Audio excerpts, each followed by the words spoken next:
एक सेकेंड, थोड़ा एसी ऊपर कर दे रहे हैं।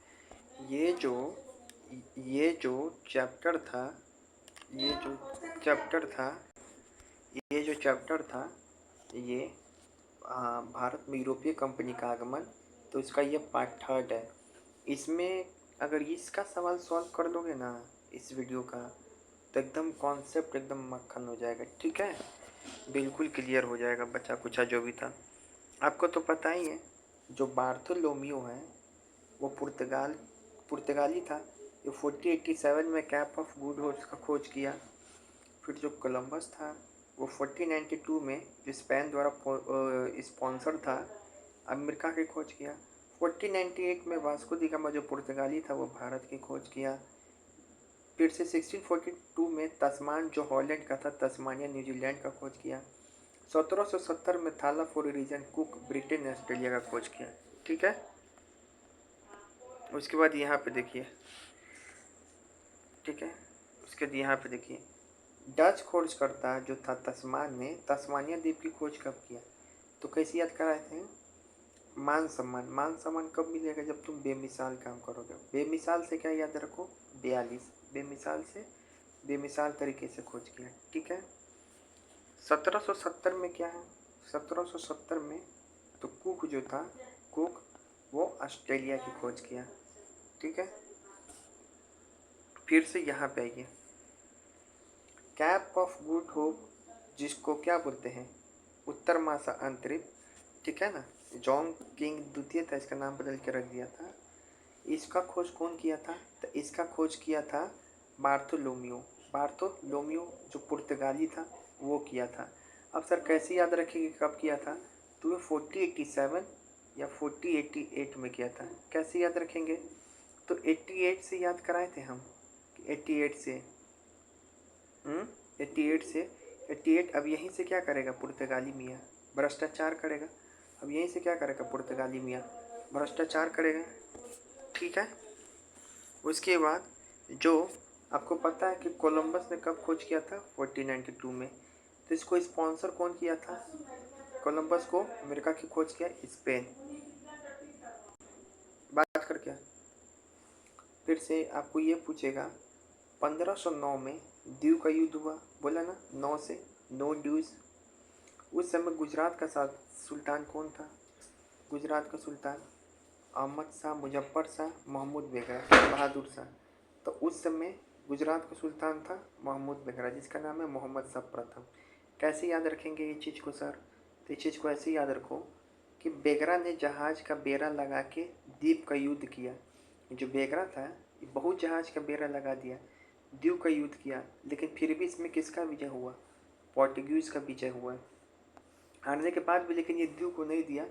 फाइनली द्वीप को दिया कौन? तो एक बहादुर था, जिसको ये लोग गुजरात के शासक एक बहादुर था, जिसको ये लोग नीनो दिखाना क्या कर दिया था? काम 35 कर दिया था 1535 में, जहाज से फेंक कर। इसी कारण द्वीप पे कब्जा 1535 में हुआ। ठीक है, तो ये हुआ, याद है ना? द्वीप का युद्ध पूरा याद है। इसमें कौन कौन था? एक तरफ से कि 9 ड्यूज याद करा दिए थे, डेट 9 से 9 ड्यूज। और मिस्र, गुजरात, कालीकट की सेनाएं। कालीकट कौन? जमोरिन वाला। तो पहले जो वास्को डी गामा का स्वागत किया था कालीकट की का जमोरिन, अब वो पुर्तगाली के खिलाफ हो गया था धीरे धीरे। ठीक है ना, उसका मकसद समझने लगा था। तो जैमोरिन गुजरात का शासक जो मोहम्मद बेगरा था, मिस्र था, अरब व्यापारी था, ये लोग था। ठीक है, उसके बाद है मध्यकालीन गुजरात में इसमें से कौन एक शासक था जो द्वीप को दे दिया था पुर्तगालियों को और अपना जान बचाना चाहता था? तो बहादुर शाह। नाम है बहादुर, लेकिन काम बहादुर वाला नहीं है। कान्हा ने बहादुर को हराया, द्वीप दे दिया, काम 35 किया। कब? 1535। याद है ना, ट्रीटी ऑफ बसीन 1535। बसीन को तो लिया था। बसीन को कब लिया पुर्तगाली? तो 1537 में। और द्वीप को कब ले लिया था? 1535 में। तो इस संधि के तहत जो पुर्तगाली था नाना दी कुन्हा को, जो गुजराती शासक है बाज बहादुर से दमन द्वीप बेसिन प्राप्त हुआ। और बहादुर शाह इसके बदले क्या चाहते थे? कि हुमायूं से संरक्षण मांग रहे थे। अहमद शाह और महमूद बेगरा, अहमद शाह और महमूद बेगरा, ये सब जो शासक था पहले, ये सब हारने के बाद भी पुर्तगाली से हार गए, लेकिन फिर भी दीव नहीं दिया था, लेकिन बहादुर क्या किया, दीव को दे दिया। अब यहाँ पे प्रश्न, पुर्तगालियों ने मलक्का और हॉर्मुज का खोज कब किया? तो मलक्का का खोज किया था 11 में और हॉर्मुज का खोज किया था 15 में। याद रखेगा, मलक्का का खोज किया 1511, हॉर्मुज का खोज किया 1515। 11-15 याद रहेगा, 11-15 ये डेट। फिर यहाँ पे सर्वे ऑफ इंडिया, भारत सर्वेक्षण का गठन किस वर्ष किया गया? तो भारत सर्वेक्षण का गठन क्यों किया गया था? मैपिंग के लिए। क्यों किया गया था? कि मैपिंग किया जा सके। तो 1878 में। कैसे याद कराए थे? तो वर्नाकुलर प्रेस एक्ट आया। अब इसके माध्यम से प्रेस आया, तो प्रेस में क्या करेगा, अच्छा से जनगणना या मैपिंग का काम कर सकेंगे। फिर है यहाँ पे कि सवाल कि डच ईस्ट इंडिया कंपनी ने भारत के पुलिकट पर किस वर्ष अपने बस्ती पर अधिकार किया? पुलिकट पे कब अधिकार किया डच? पहले तो याद रखेंगे कि डच का पोटमपुली, पुलिकट, पौंडीचेरी, पौन नाम से जितना है अधिकांश वह डच का इतिहास रहा है वहाँ पे। पुलिकट पे कब किया? तो पुलिकट पे किया 1610 में। कैसे याद रहेगा? और यहीं पे पुलिकट में याद है ना, कब्जा करके 1613 में ग्रैंडिलिया, कौन सा किला बनाया था? ग्रैंडिलिया का किला पुलिकट में बनाया। ग्रैंडिलिया का किला पुलिकट में बनाया। क्योंकि कैसे याद कर सकते हो, या फिर ऐसे याद कर सकते हो, ग्रैंड पुलिकट, ग्रैंड पुलिकट। पुलिकट का झील भी है भारत में, बहुत ग्रैंड है वो, ठीक है। और ये हम ऐसे याद करा ही सकते हैं कि ये 1605 में पुर्तगालियों ने, डचों ने पुर्तगाली से क्या सब क्षेत्र जीता? अबियाना जीता। 1609 में जकार्ता के खंडर में बेटाविया नामक शहर बनाया, जिसको फैक्टर बोला। 1605 में अपना ये पहला कारखाना मसूलीपट्टनम में खोला। 1608 में पोटमपल्ली में दूसरा कारखाना खोला, पोटापल्ली। 1610 में पुलिकट में अपना किला बनाया, किसको? ग्राडिलिया का किला। तो ये तीनों युद्ध को एक साथ याद कराते हैं। कैसे? डॉक्टर चा मूली खा पेट फुलाए, 5, 8, 10। डॉक्टर चा मूली खा पेट फुलाए। डॉक्टर मतलब डच, चा मतलब कि डॉक्टर चा मतलब डच, मूली मतलब कि मसूलीपट्टनम, फिर से पेट मतलब कि पोटमपल्ली, पुला मतलब कि पुलिकट। 5, 8, 10, 5, 8, 10, ठीक है। अब यहाँ पर है ये वाला कि 1633 में कोची के जो राजा थे, कोची के राजा को, पुर्तगालियों को उनकी राज से बाहर निकालने में किसने सहायता की? तो याद है, कोची से निकलवाने में किसने सहायता की? याद है ना, पुर्तगाली का पहला फैक्ट्री कहाँ था? कोचिन में था। कब? 1503 में। और यहीं से पुर्तगाली को निकालने में कोचिन में कौन मदद करेगा? 1663 में 3 से क्या याद रखो, 1663 3 से क्या याद रखो, 1663 में डच मदद करेगा कोची के राजा को। बहुत अच्छा इंपॉर्टेंट क्वेश्चन है, ठीक है। डच मदद करेगा। यानी कि जो डच है वो पुर्तगाली को कोची से कब भगाया? तो 1503 से याद रखना, 1663 में, ठीक है। ब्रिटेन के किस शासक ने कलकत्ता में विलियम फोर्ट का निर्माण कराया? विलियम फोर्ट का निर्माण याद है ना, विलियम फोर्ट का निर्माण कब हुआ? 1799 में। तो ये विलियम तृतीय ने कराया। कैसे याद रखेंगे? 3 का तिगरा काम बिगड़ा, ये फोर्ट बहुत काम बिगड़ा। अब यहाँ पे जो किला सब दिया है कि कौन किला कहाँ पे बना, इसमें से कितना जो है युग में सही दिया हुआ है? फोर्ट सेंट जॉर्ज याद है ना, 1639 में मद्रास में बनाया था। फोर्ट विलियम का नाम नहीं समझ में आ रहा है, सेंट एंजोला कुन्नूर, ठीक है। फोर्ट विलियम कोची, ठीक है। कैसे याद रखें? एक बात याद, हम डच का भी एक किला देखे थे, ये पुलिकट में, जो 1613 में कौन सा किला बनाया था? तो ग्रैंड पुलिकट, ग्रैंडेलिया है ना। बाकी सब चेक करते हैं। तो फोर्ट सेंट जॉर्ज जो है ये मद्रास में बनाया 1639 में। फोर्ट विलियम फोर्ट जो है ये डच ईस्ट इंडिया का विलियम फोर्ड जो है, विलियम फोर्ड जो है विलियम फोर्ड जो है इसने किसको बनाया? हाँ, विलियम फोर्ड जो है ये भी डच ने ही बनाया था, याद रहेगा। विलियम फोर्ड कोचिन में उसके बाद यहाँ पे कालीकट के जैमुरिन में, और उसके बाद टीपू सुल्तान का इस पर कब्जा हुआ था। सैंट एजोला कहाँ पर है? कुन्नूर में, याद रहेगा। इसी कारण इसको कुन्नूर या कुन्नूर किला बोला जाता है। ये जो है, जो पुर्तगाली नेता है फ्रांसिस्को दी अल्मीरा ने बनाया था। फ्रांसिस्को दी अल्मीरा ने बनाया था, फ्रांसिस्को दी अल्मीरा। तो ये जो है आपको याद रखेंगे, विलियम फोर्ड जो है कोचिन में डच ने बनाया, और इसी पर जो है आपका कब्जा हो गया था जमोरिद का, फिर कब्जा हो गया टीपू सुल्तान का। ठीक है। अब जो है ये फोर्ट सेंट एजोला है, ये कुन्नूर में पुर्तगाली बनाया। फोर्ट सेंट एजोला जो है वो कुन्नूर में पुर्तगाली बनाया था, याद रहेगा ना। डच को तो कोची से ही प्यार था ना, तो इस कारण कुन्नूर फोर्ट बोलते हैं इसको। तो ये सब ठीक है, ऐसे भी याद कर सकते हो। एजोला कैसे याद करोगे? ये वाला कहानी को ऐसे याद कर सकते हो कि एजोला से याद करो जलना। जलता कौन था? पुर्तगाली तो सबसे जलता था, गाली देता। पुर्तगाली सबसे जलता, गाली देता। ठीक है, तो कुन्नूर याद रहेगा। हम फोर्ट विलियम में पता है इससे कंफ्यूज हो रहे थे, कलकत्ता वाले से। ठीक है, उससे नहीं, वो दूसरा फोर्ट विलियम है। 1610 में डच ने निम्नलिखित में से किस स्थान पे एक कारखाना खोला? अब बाद में कोरोमंडल क्षेत्र के लिए डच का वो मुख्यालय बन गया। तो ऐसे हम एक ट्रिक याद कराए थे ना, 1605, 8, 10। डॉक्टर चा मूली खाया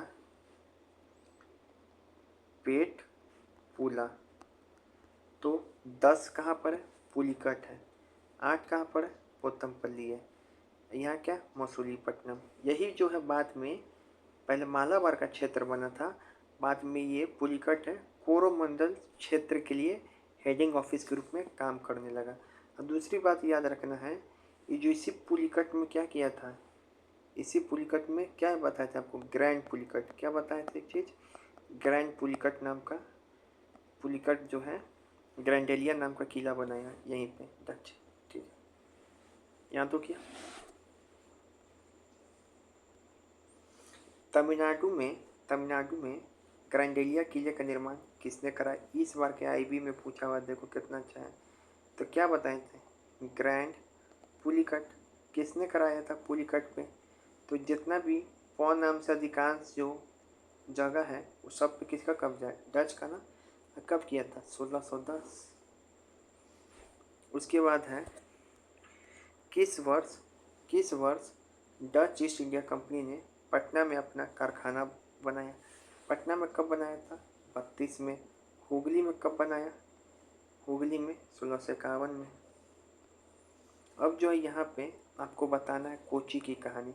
कौन सा कथन सही है? आधुनिक कोची भारत की स्वतंत्रता तक डच उपनिवेश रहा। कोची क्या डचों के पास रहा आखिरी रूप से? बताइए, देखना पड़ेगा। डचों ने पुर्तगाली को पराजित किया कोची में, याद है। डचों ने पुर्तगाली को पराजित किया, और आधुनिक कोची में उन्होंने फोर्ट विलियम का निर्माण करा। बिल्कुल याद है ना। कोची पुर्तगाली का पहला किला था 1503 में। 3 से याद है, 63 में हराया था डच, अब भगाया था पुर्तगाली को यहाँ से, ये सही है। आधुनिक कोची पहले डच उपनिवेश था जिसमें ब्रिटिश का अधिकार हो गया, गलत। उल्टा बात बोल रहा, पहले डच का था, फिर ब्रिटिश, फिर उसके बाद किसका अधिकार हो गया? पुर्तगाली का। आधुनिक कोची कभी भी ब्रिटिश उपनिवेश का भाग नहीं रहा, ये भी गलत है। ठीक है, ये भी गलत है। जो कोची है उस पे सभी का अधिकार था। ठीक है, लेकिन फ्रांस और डेनिश कभी भी कोची में नहीं आए थे। कोची पे सभी का अधिकार था, लेकिन फ्रांस और डेनिश को छोड़ के, फ्रांसीसी और डेनिश को छोड़ के। आइए देखिए, सारा बात लिखा हुआ है कोची का कहानी। आपको पता ही है कि यह कोची का किस लिए इम्पोर्टेंट है। कोची की कहानी आपको जानना, क्योंकि ये पुर्तगाली का पहला उपनिवेश है। सिर्फ पुर्तगाली का नहीं, ये भारत में पहला यूरोपीय बस्ती भी है। भारत में पहला यूरोपीय बस्ती भी है, ये भी याद रखेंगे। अगर इसका नाम नहीं दिया रहेगा भारत में पहला यूरोपीय बस्ती, क्योंकि 1510 में गोवा पे कब्जा किया था, तो गोवा का भी दिया रहता है। पहला छीना गया प्रदेश किसी और से, गोवा ही था। PK3 याद कराते हैं ना। अभी 3 से 63 में कौन भगाया? कोची क्षेत्र से डच भगाया। फिर 1795 में एंग्लो डच युद्ध में ब्रिटिश सरकार का अधिकार हो गया, जहाँ से आज़ादी के समय भागा 1947 में। तो ये डच का कहानी हो गया। अब जो है यहाँ पे आइए, इनमें से किस ब्रिटिश खोजकर्ता ने पहली बार भारत में स्थल मार्ग से यात्रा की? देखो, स्थल से बोल रहा है, कौन होगा? ब्रिटिश खोजकर्ता ने स्थल मार्ग से पहला। अब यहाँ पे एक चीज़ देखो, स्थल पे जब भी जाओगे तो एक बोतल आता था पहले, जिसका नाम था मिल्टन। मिलेगा ना, आज भी रोड पे मिलता है, तो मिडल्टन। पहली बात याद हो गया। किसके समय आया था ये मिल्टन? तो अकबर से मिलने आया था। किससे मिलने आया था? अकबर से मिलने आया था। कहाँ पर आया? अकबर के समय आया? लाहौर में आया। कहाँ पे आया? लाहौर में। लाहौल कुबैत, ऐसे याद कराए थे। लाहौर में मिलने आया तो लाहौल कुबैत। फिर इसके बारे में क्या याद रखना है आपको, कि यह पहला अंग्रेज था जो कि भारत में दफन हो गया। मतलब मिल्टन यहीं पे मिल के हमेशा के लिए दफन हो गया। इसी का तो मिल्टन बोतल आज भी मिलता है। ठीक है, अब इस सारा बात को यहाँ पे लिखा हुआ है। मिल्टन भारत में दफन हो गया, इसलिए आज भी यहाँ पे मिल्टन बोतल मिलता है। मिल्टन मिला अकबर से लाहौर कुवैत। मिल्टन मिलने आया पहली बार, ठीक है, 1603 में पहुंचा था लाहौर अकबर के दरबार में। यह भारत में दफनाया गया, पहला अभिलिखित अंग्रेज है, तभी तो आज भी मिल्टन बोतल मिलता है। अब यहाँ पे देखो, एक चीज़ होता है, अकबर के दरबार में 2 ब्रिटिश आए थे। एक तो सबसे पहला आने वाला कौन है? तो ये स्थल मार्ग से सबसे पहला आने वाला था रॉल्फ फिंच। ठीक है, रॉल्फ फिंच। लेकिन व्यापारी के रूप में पूछा जाए, रॉल्फ फिंच का नाम दिया है पीछे? नहीं दिया। देखो, रॉल्फ फिंच का नाम दिया नहीं ना दिया। लेकिन व्यापारी के रूप में पूछा जाए तो वो मिल्टन था, जो 1599 में आया। 1599 में आया। व्यापारी पहले तो फिंच ही आया था स्थल मार्ग से आने वाला, लेकिन ये यात्री था, जो कि एक बस यात्री या व्यापारी था, जो कि एक पत्र लेके आया था। मिल्टन तो बाद में आया 1599 में स्थल मार्ग से। ये व्यापार के उद्देश्य से ही मेनली आया था। और 16 एलिजाबेथ प्रथम का पत्र लेके आया था ये फिंच, याद रहेगा। ये भारत आया और 1603 में अकबर से मिला। कहाँ पे? लाहौर में, 1603 में। ठीक है, तो ये मिल्टन जो है, रॉल्फ फिंच, ये अकबर के समय का। समुद्री मार्ग से भारत पहुंचने वाला पहला कौन है? समुद्री मार्ग से पुर्तगाली पहुंचा था, वास्को डी गामा। 17 मई 19 अरे यार 79 1498। ठीक है, वास्को डी गामा ही पहुंचा था। कैप ऑफ गुड होप के रास्ते भारत के लिए उसने प्रारंभ किया। इससे पहले यहाँ तक पहुँच गया था आपको, कौन पहुँच गया था? 1488 में पहुँच गया था। कौन? इससे 10 साल पहले 88 से भ्रष्टाचार किया। कौन? बार्थोलोमिया मिया। ठीक है, याद कराए थे।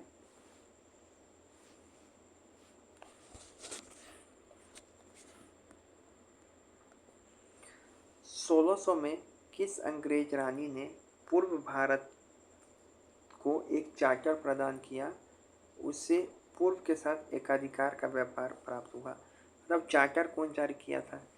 यहाँ पे एलिजाबेथ दिया, विक्टोरिया दिया। कौन किया था चार्टर प्रदान? ये की थी। स्थापना कंपनी का कब हुआ? इसी बार बिहार स्टेट में भी पूछा था ये तो स्थापना भी पूछे तो 1600 मारना, चार्टर जारी भी पूछे तो 1600 ही मारना। एलिजाबेथ प्रथम, ठीक है। भेजा था ये अकबर के दरबार में, लेकिन पहुंचा जहांगीर के दरबार में। कौन? हॉकिंस। फिर कौन आएगा? Thomas Roe. इससे पहले अकबर के दरबार में कौन कौन आ चुका था? रॉल फिंच, बात नहीं बना उतना कुछ। फिर मिडल्टन आया था। इंग्लैंड के राजा जेम्स प्रथम, इंग्लैंड के राजा कौन थे उसमें? जेम्स प्रथम, जेम्स द्वितीय नहीं, ठीक है। जेम्स प्रथम ने 1608 में जहांगीर के दरबार में किस राजदूत को भेजा था? तो जहांगीर के दरबार में भेजा था, पहले कौन आया था? 1608 है ना, तो 8 में भेजा था हॉकिंस को। 8 में भेजा हॉकिंस को, 1608 में आया, 9 में उपस्थित हुआ, 11 में ये भारत छोड़ के चल गया। अब इसका परिणाम क्या हो गया? हॉकिंस आया था, क्या क्या हुआ? हॉकिंस से बहुत प्रभावित भी हो गया ये, ठीक है। अब यहाँ पे है कि सवाल पढ़ने पे ध्यान दें। सवाल पढ़ने पे, किस ब्रिटिश सम्राट ने 1609 में ईस्ट इंडिया कंपनी के व्यापारिक अधिकार को अनिश्चित काल के लिए बढ़ाया? तो 9 से क्या याद कराए थे? 9, अब तुम अनिश्चित काल के लिए जाओ, भारत में व्यापार करो। शुरुआत में केवल 15 वर्षों के लिए था, तो जेम्स प्रथम। अब इसमें कन्फ्यूजन होगा चार्ल्स प्रथम जेम्स प्रथम में, चार्ल्स नहीं, जेम्स। जेम्स जाओ, अब तुमको ये जो जेम्बो मिलता है जेम्स, अब इस पर तुमको क्या है? एक अधिकार है इस जेम्स पे, खाओ तुम जेम्स जितना खाना। 1609 में जेम्स प्रथम द्वारा दिए गए चार्टर का क्या उद्धान था? अनिश्चित काल के लिए व्यापार। फिर यहाँ पे देखो, ईस्ट इंडिया कंपनी को मूल रूप से किस वर्ष पहला शाही चार्टर प्राप्त हुआ? पहला शाही चार्टर प्राप्त हुआ था ईस्ट इंडिया कंपनी को। देखो ये दोनों डेट दिया हुआ है, 1600 मार के आना। 15 वर्षों के लिए महारानी एलिजाबेथ दी थी। अब ये चीज़ आपको याद रखना है थोड़ा यहाँ पे, कि आरंभ में उद्देश्य केवल व्यापार करना था, ये ठीक है। ब्रिटिश सांसद अपने सभी प्रजा को भारत में व्यापार करने की अनुमति कब देता है? जिसके लिए एक नया company English trading in the east company का स्थापना होती है। सभी को अनुमति कब देगा? पहले तो पहला अनुमति मिला था 1600 में EIC को, 15 वर्षों के लिए। अनिश्चित काल के लिए कब कर दिया? 1609 में। सभी को कब देगा? 1694 में। सभी को कब दे देगा? 1694 में, ठीक है। अच्छा, कब EIC का नाम EIC हुआ? तो 1833 के चार्टर एक्ट के नाम से EIC का नाम EIC हुआ था। एक सवाल पूछा जाता है, किस साल जो दो कंपनी था, United company of merchant of trading in the east, और एक और था दो कंपनी था, उसको मिला के ये कंपनी बनाया गया, United company in the merchant of the east Indies कर दिया गया 1708 में, औरंगजेब की मृत्यु के बाद दो कंपनी का विलय हुआ, ठीक है। अब यहाँ देखो, ईस्ट इंडिया कंपनी का स्थापना कब हुई, कितनी दफ़ा बताएं? 1500 नहीं मार के आ जाना, 1600। चार्टर भी इसी समय जारी किया गया है। ईस्ट इंडिया कंपनी की स्थापना के समय महारानी कौन थी? एलिजाबेथ प्रथम। चार्टर भी यही जारी की थी। शुरुआत में चार्टर कितने वर्षों के लिए जारी किया गया था? 15 वर्षों के लिए जारी किया गया था। हॉकिंस जब आया 1609 में, आगरा पहुंचा। कहाँ पहुंचा था? अब यही दे देगा हॉकिंस की, लाहौर नहीं, आगरा पहुंचा। कहाँ पहुंचा? आगरा पहुंचा। जहांगीर के दरबार में पहुंचा। वहाँ राजा किसका पत्र लेके पहुंचा था अनिश्चित काल के लिए? जेम्स प्रथम का पत्र लेके आया। लेकिन वो उतरा कब था? सूरत में 1608 में। आगरा में कब मिला? 1609 में। तो ये दोनों डेट याद रखेंगे। उतरा सूरत में 1608, पहुंचा 1609 में आगरा में, ठीक है। सूरत में आगमन कब? 1608 हेक्टर जहाज से। उसके एक साल बाद मुगल दरबार में हॉकिंस का सामान वामान लेके बेच उच के जहांगीर के दरबार में गया। सम्राट उसके व्यवहार से क्या हो गया, फारसी और तुर्की भाषा का ज्ञान देकर उसके इंग्लिश खां का उपाधि दिया, साथ में 400 का मनसब भी प्रदान किया। लेकिन वापसी उसको क्यों जाना पड़ा, 1611 में पूछता है कि हॉकिंस को वापसी क्यों, कब जाना पड़ा, तो मात्र 2 साल बाद उसको वापस जाना पड़ा भारत से।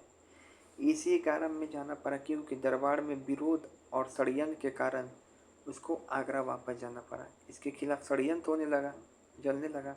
अच्छा, कब किया आगरा से वापस, 1611। ये डेट पूछता है तो याद रखेंगे, ठीक है। अब ये सवाल बनाने हैं आपको कि कैप्टन हॉकिंस के संदर्भ में आपको कथन चुनना है। कैप्टन हॉकिंस के संदर्भ में आपको कथन चुनना है कि वह 1611 में जेम्स प्रथम का दूत बन के आया। वह तुर्की भाषा का बहुत अच्छा ज्ञानी था। इसमें कौन सा कथन सही है, यूपी पीसीएस में पूछा। देखो हॉकिंस पे बहुत पूछ रहा है ना, तुर्की भाषा का ज्ञानी था, ये सबको पता है। अब देखो ये डेट लाइन से बहुत सवाल पूछता हॉकिंस से। ये सूरत आया कब, तो बोलना 1608। आगरा दरबार में पहुंचा कब, 1609, 1 साल बाद। यहाँ से वो भारत से बाहर गया कब, तो 1611। यही पूछता है डेट सर। अब ये डेट कैसे याद रखें सर, ये बिल्कुल याद हो जाएगा, बार बार रिवीजन करोगे। बाहर कब गया ये डेट हम याद करा सकते हैं, ये बाहर कब गया ये डेट हम याद करा सकते हैं। कैसे, तो इसी समय जब गया भारत से बाहर, चाहे ये भी डेट याद करा सकते हैं। सूरत आया तो ये सूरत आया, इसको देखो हम याद कराते हैं, देखते हैं कैसे याद कराते हैं, ठीक है। अब यहाँ पे है निम्नलिखित में से कौन सा राजदूत है जो 1615 में जहांगीर के दरबार में, तो ये तो भैया 1611 में ही भारत से बाहर चला गया, 1615 में ये रहा। ये खूब घूमा भी आगरा में। अब यहाँ देखो एक चीज़ हम आपको बताना चाह रहे हैं कि जो थॉमस रो कब दरबार में आया, तो थॉमस रो राजदूत बन के 1615, 1 साल बाद ये भी आता है 1616, और इंग्लैंड चला गया 1619 में, ठीक है। ये चला गया इंग्लैंड 1619, तो इस पर भी याद रखेंगे। ये अजमेर में उपस्थित हुआ, और वो जो उपस्थित हुआ था आगरा में। उतरा दोनों कोई सूरत में ही, ठीक है, लेकिन ये अजमेर में मिला और वो मिला था हॉकिंस आगरा में। अब एक चीज़ आपको हम ध्यान दिलाना चाहेंगे कि हॉकिंस जो है इंग्लैंड लौटा तो उसका क्या प्रभाव पड़ा।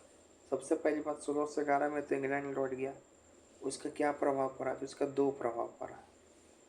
मसूलीपट्टनम में जो है 1611 में इसी के कारण अस्थायी फैक्ट्री का निर्माण हुआ पहला उसी साल, और 1613 में सूरत में स्थायी फैक्ट्री बन गया।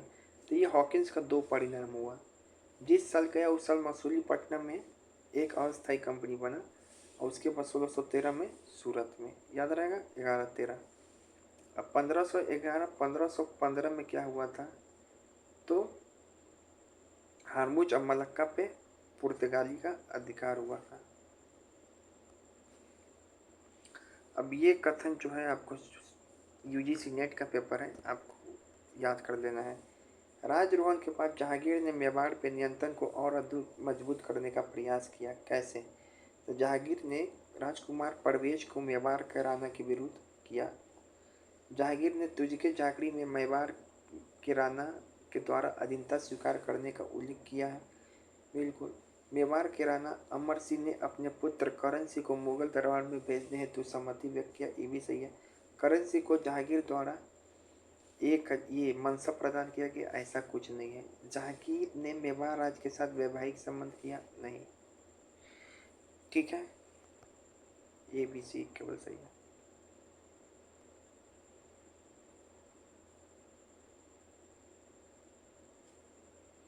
अब ये आपको पता है विलियम हॉकिंस को मनसब प्रदान किया था कितना, 400 का। विलियम हॉकिंस को कौन सी उपाधि दी, इंग्लिश खां का। विलियम हॉकिंस जो है जहांगीर के दरबार में कब पहुंचा, आपको कितना बार कहानी बताएं, 1608, 1611, 1609 और 1611, ये कहानी चलती है। 8 नहीं 9 नहीं है तो वही कर देंगे। थॉमस रॉ कब जहांगीर के दरबार में उपस्थित हुआ? तो ये ऑप्शन सही है, कुछ भी दिया रहे। इसका कहानी क्या है? 1615 में सूरत में आता है ये भी। फिर अगले साल मिलता है ये सोडस महाजनपद में, अजमेर में मिलता है जहांगीर से। फिर 1619 में ये 3 साल बाद, वो 2 साल बाद गया था, ये 3 साल बाद इंग्लैंड ही चला गया। फिर उसके बाद जहांगीर और सर थॉमस रॉ 1616 में पहला व्यापारिक मुलाकात राजस्थान के किस किले में हुआ था? तो याद है ना, कहाँ पे मिला था ये अजमेर में मिला। कहाँ पे मिला? अजमेर में। कहाँ पे मिला? अजमेर में। हॉकिंस कहाँ पे मिला था जहांगीर से? यहाँ पे आगरा में। रो कहाँ पे मिला? अजमेर शरीफ रोते रोते चला गया। अकबर किला अजमेर में। अकबर के समय जो आया था ये मिडल्टन कहाँ पे मिला? लाहौर कुवत, लाहौर में। ये कहानी याद है आपको? बिल्कुल याद रहेगी। और ये जो आया था 1603 में आया था। कौन? मिडल्टन, अकबर के दरबार में। ठीक है। निम्नलिखित में से किसने मुगल दरबार के 4 वर्ष स्पेंड किए? 1615 में आया, 1617 में मिला, उसके 3 साल बाद चला गया। तो ये था 15 से याद रखना है, थॉमस रॉ। खूब सवाल पूछता है इस पे। अब ये सारा कहानी आपको याद हो चुका है। 1603 बोलो बालक। बिल्कुल। किसका राजदूत बन के आया था ये दोनों? तो जेम्स प्रथम का ही राजदूत बन के आया था। ये हो चाहे ये हो, इस दोनों को कौन भेजी थी? एलिजाबेथ। कौन भेजी थी? एलिजाबेथ। अब तो एलिजाबेथ खत्म हो चुकी थी, तो जेम्स प्रथम का ये दोनों राजदूत है। ठीक है। तो अकबर वाला किसका राजदूत? एलिजाबेथ का। और ये वाला जहांगीर वाला इसका, जेम्स प्रथम का। ठीक है। 1603 में जब ब्रिटिश यात्री जॉन मिडल्टन भारत आया तो उस समय भारत का मुगल सम्राट कौन था? किससे मिलने आया?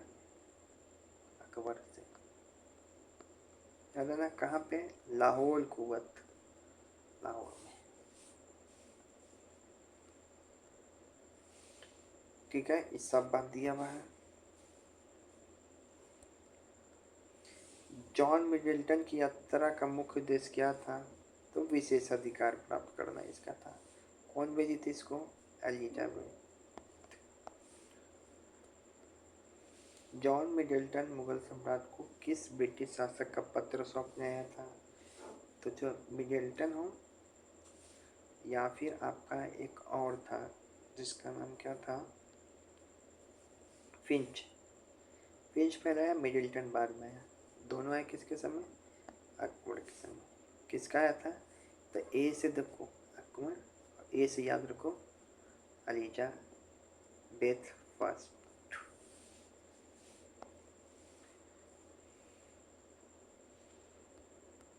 अकबर के दरबार में जॉन मिडल्टन के मिशन का परिणाम क्या निकला?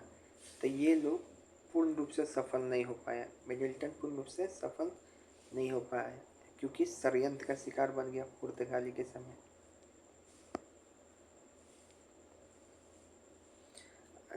अब यहाँ पर है सवाल।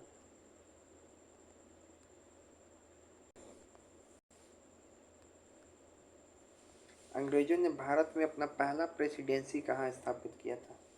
पहला प्रेसिडेंसी भारत में, तो इस सबको पता है, सूरत में। कब? 16 से 11। लेकिन ये अस्थाई सा। फिर 1600 सॉरी 1613 में, 16 से 11 में तो मसूलीपट्टनम। ईस्ट इंडिया कंपनी ने किस वर्ष मसूलीपट्टनम में जमीन खरीद के फोर्ट सेंट जॉर्ज का निर्माण किया? मद्रास में। 1639 में मद्रास में फोर्ट सेंट जॉर्ज का निर्माण किया। लेकिन मद्रास को प्रेसिडेंसी कब बनाएगा? वो पावन का प्रण करेगा जो पहला प्रेसिडेंसी मद्रास बनेगा, तो 1652 में। अब यही सवाल आ ही गया कि मद्रास को पहली बार आधिकारिक रूप से प्रेसिडेंसी का दर्जा कब मिला। और ये बात है, ये भी पहली बार तो 52 में। कैसे याद कराए थे? 52 से 52 काम किया प्रेसिडेंसी बना के। और ये भी पूछ दे कि ब्रिटिश का पहला प्रेसिडेंसी कौन है? बॉम्बे, मद्रास, कलकत्ता में से। तो बहुत लोग इसको मार के आ जाते हैं या इसको मार के आ जाते हैं। ये है मद्रास पहला प्रेसिडेंसी है 1652। ये तो 1687 में बनता है औरंगजेब के समय वाला। और ये जो बनता है 1700 के आसपास बनता है ये। क्योंकि जो कोलकाता जो है खरीदाता ही आपको 1698 में ज़मींदारी 1690 में मिलता है और वहाँ पे गांव बसा था 1698 में। ठीक है, तो मद्रास का कहानी देख लो कि पहले तो जमींदारी खरीदा, किला बनाया 1639 में। फिर 52 से 52 काम किया, पहला प्रेसिडेंसी बना के। फिर इसका दर्जा कुछ समय के लिए घटा दिया गया। फिर 1684 में मद्रास को पुनः प्रेसिडेंसी का दर्जा मिला और दक्षिण भारत पे कंट्रोल किया।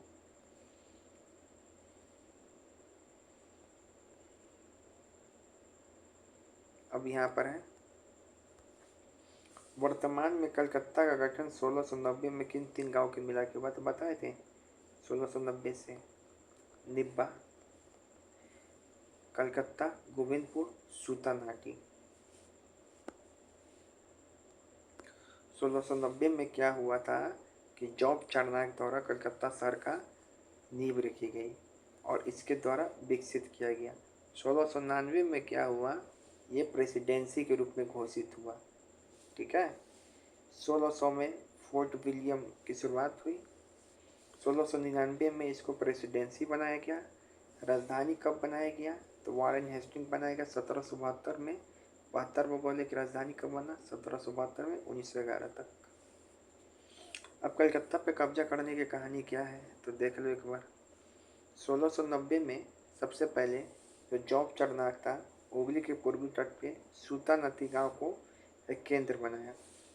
फिर उसके बाद जो इन तीनों गांव को मिला के जमींदारी खरीद लिया।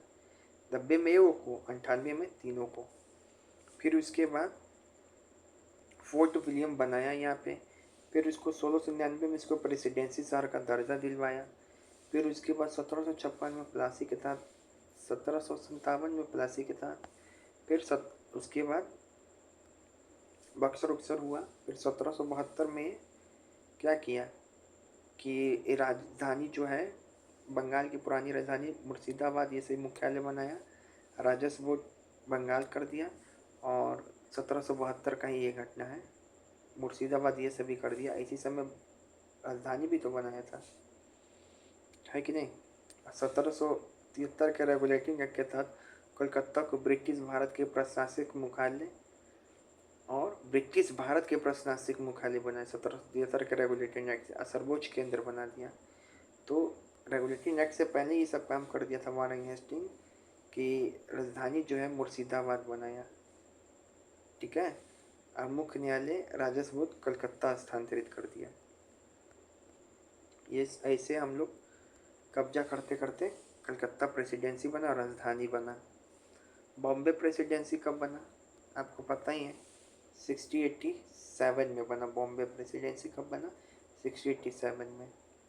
कलकत्ता कब बना? 1699 में। मद्रास कब बना? 1652 में।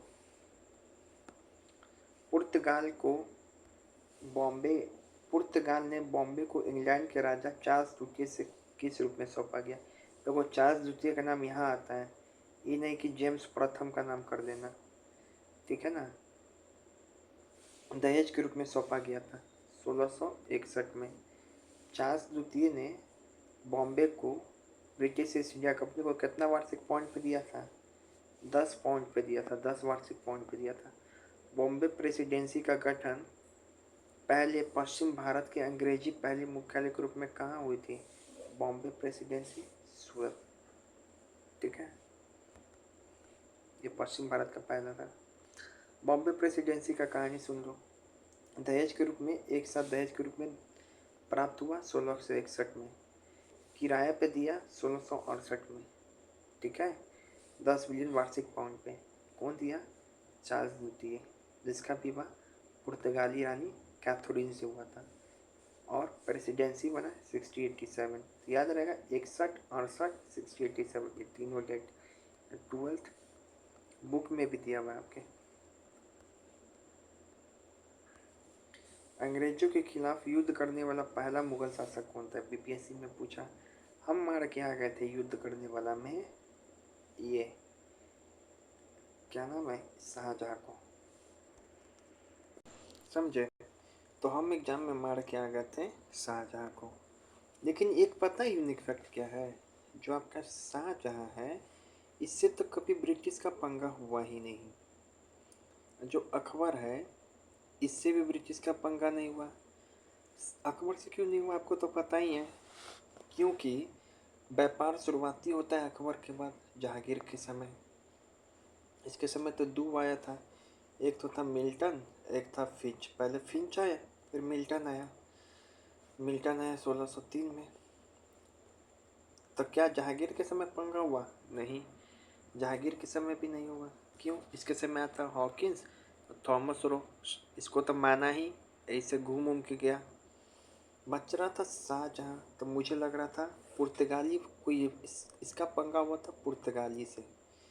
इसका पंगा हुआ था पुर्तगाली से, जो 1632 या 51 में मजा चखाया पुर्तगाली को, है ना, इससे हुआ था।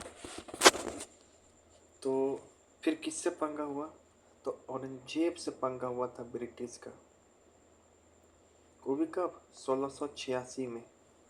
अच्छे से चटगांव में मजा चखा दिया। 86 में अच्छे से चटगांव में मजा चखा दिया। 1686 वही डेट है जिसके एक साल बाद 1687 में बॉम्बे प्रेसिडेंसी बनता है। लेकिन ये जो मजा चखाया था, ये जो मजा चखाया था चटगांव में ना मजा चखाया था। ABC औरंगजेब ब्रिटिशर्स को चटगांव में मजा चखाया 1686, ठीक है। तो ये होगा, औरंगजेब आंसर होगा। देखो ये सब कहानी लिखा हुआ है। अब यहाँ पर एक फैक्ट है, क्या शाहजहां का युद्ध हुआ था अंग्रेजों से? नहीं, शाहजहां और अंग्रेजों के बीच कोई प्रत्यक्ष सैन्य कार्रवाई नहीं हुआ, ठीक है। बस ये व्यापारिक फरमान जो था 1630 के दशक में, शाहजहां ने अंग्रेजों को बंगाल के देश अन्य देशों में कोठरी स्थापित करने तो फरमान आदेश जारी किया। इसका पंगा हुआ था 1632 में पुर्तगालियों से। अब पहला वास्तविक संघर्ष हुआ अंग्रेजों का 1686 में औरंगजेब से, जिसको चाइल्ड वार करते हैं, गोल्डन चाइल्ड इससे हुआ था, ठीक है। तो ये चीज़ याद रखेंगे, यही पीपीएससी पूछा, ठीक है। अब जो है कलकत्ता प्रेसिडेंसी में एक चीज़ याद रखना कि 1651 में हुगली कैसे प्राप्त हुआ? तो शाह शुजा से। हुगली कैसे प्राप्त हुआ? शाह शुजा से। पहला संघर्ष कब हुआ? 1686 में।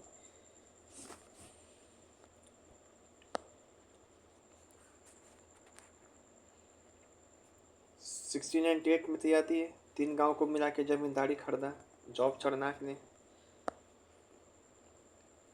1700 में 1699 में कलकत्ता प्रेसिडेंसी बना। यहाँ पे 1700 में फोर्ट विलियम का स्थापना हुआ, जिसका प्रथम प्रेसिडेंट चार्ल्स आयर बना, ठीक है, चार्ल्स आयर बना।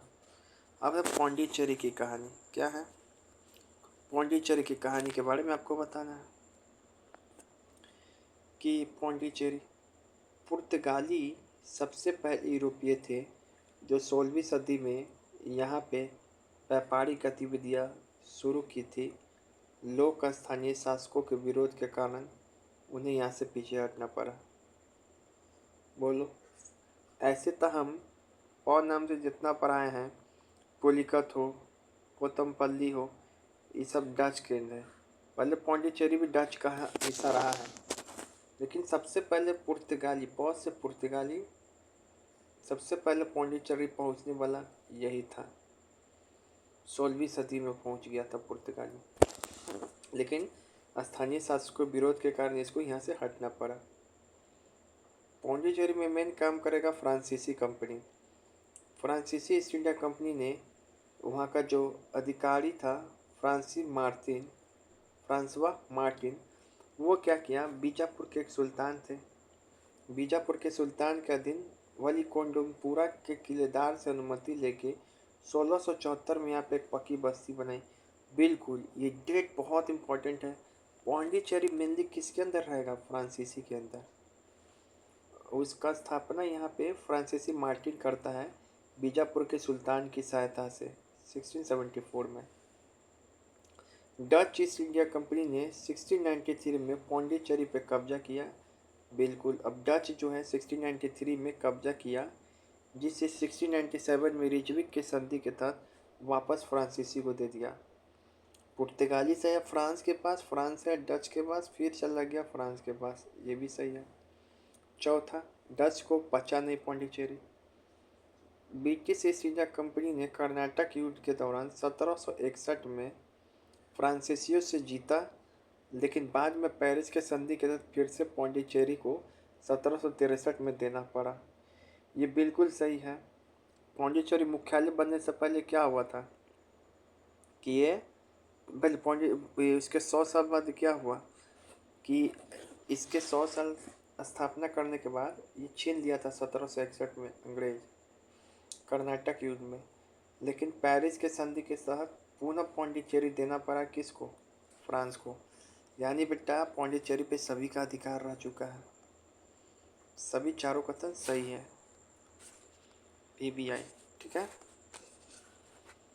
तो अब हम बिना देखे बता सकते हो पौंडीचेरी की कहानी। पौंडीचेरी पे सबसे पहले 16वीं सेंचुरी में कब्जा करने वाला था पुर्तगाली, ठीक है, लेकिन स्थानीय शासकों विरोध के कारण इसको छोड़ना पड़ा। अब उसके बाद आता है फ्रांसीसी, समय है 1674। यहाँ पे फ्रांसीसी आता है। फ्रांसीसी में था फ्रांसीसी मार्टिन FM, जो बहुत इम्पोर्टेंट है। जो फ्रांसीसी मार्टिन आता है वह 1674 में बीजापुर के जो सुल्तान होते हैं वालीकोंडपुरम के किलेदार, उसे पौंडीचेरी खरीदता है और यहाँ पे उसको मुख्यालय बनाता है। उसके बाद जो है 1674 के बाद फ्रांसीसी से 2 बार पौंडीचेरी छिनाएगा। एक तो इससे सबसे पहले छीन लेगा डच, छीन लेगा पौंडीचेरी को, लेकिन रिजविक के संधि के तहत, रिजविक ट्रीटी के तहत जो डच है पुनः पौंडीचेरी किसको दे देगा, फ्रांस को। फिर इसके 100 साल बाद 1761 में जो सेकेंड कर्नाटक वॉर होगा, तो वो पौंडीचेरी फिर किसके पास चला जाएगा, ब्रिटिश के पास। लेकिन फिर 1763 में जब पेरिस का ट्रीटी होता है, तो ये पुनः ब्रिटिश से किसके पास आ जाता है, फ्रांस के पास आ जाता है पौंडीचेरी। फाइनली जो पौंडीचेरी से गए थे 1954 या 1961 में गए थे फ्रांसीसी का ही कब्जा रहा मेनली पौंडीचेरी पे, ठीक है, मोटा मोटी। तो यहाँ पे पौंडीचेरी को किस वर्ष फ्रांसीसी व्यापारिक केंद्र का मुख्यालय बनाया गया। फ्रांसीसी वर्तवा बनाया था ना 1674 में। फ्रांसीसी कंपनी का स्थापना हुआ था 1600, और ये फ्रांस कहाँ पे है, फ्रांस पहला सूरत में बनाया था, स्थापना तो हुआ था 1664 में। भारत में फ्रांसीसी ईस्ट इंडिया कंपनी का पहला गवर्नर जनरल या पौंडीचेरी का प्रथम गवर्नर किसे माना जाता है। फ्रांसीसी ईस्ट इंडिया कंपनी का पहला गवर्नर या पौंडीचेरी का किसको माना जाता है, फ्रांसीसी मार्टिन को। कैरो का नाम कहाँ पे आता है। फ्रांसीसी ने पौंडीचेरी का क्षेत्र किससे प्राप्त किया, तो बीजापुर के सुल्तान किलेदार से, याद ना, वेलिकोंडापुरम से, इससे पाया था पौंडीचेरी। पौंडीचेरी पे सबसे पहले किस यूरोपीय शक्ति का कब्जा हुआ, पुर्तगाली का। कब हुआ, 16वीं सेंचुरी में।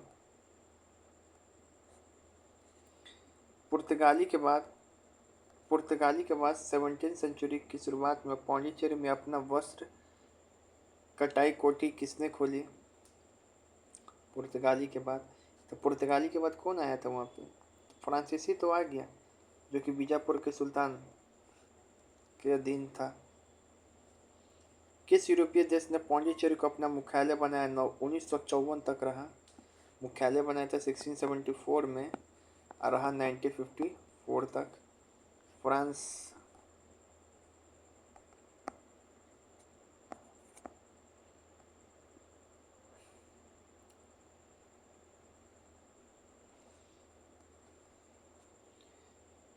पौंडीचेरी के संदर्भ में आप कथन चुनिए। इस बार एडीयू में पूछा था पौंडीचेरी के बारे में।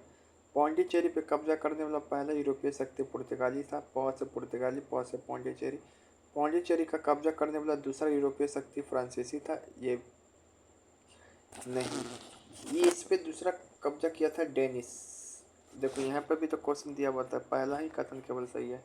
अंग्रेजों ने पौंडीचेरी पे कब्जा नहीं किया, गलती किया था ना सेकेंड कर्नाटक वॉर में 1764 में, फिर वापस देना पड़ा 1763 के पेरिस ट्रीटी के तहत।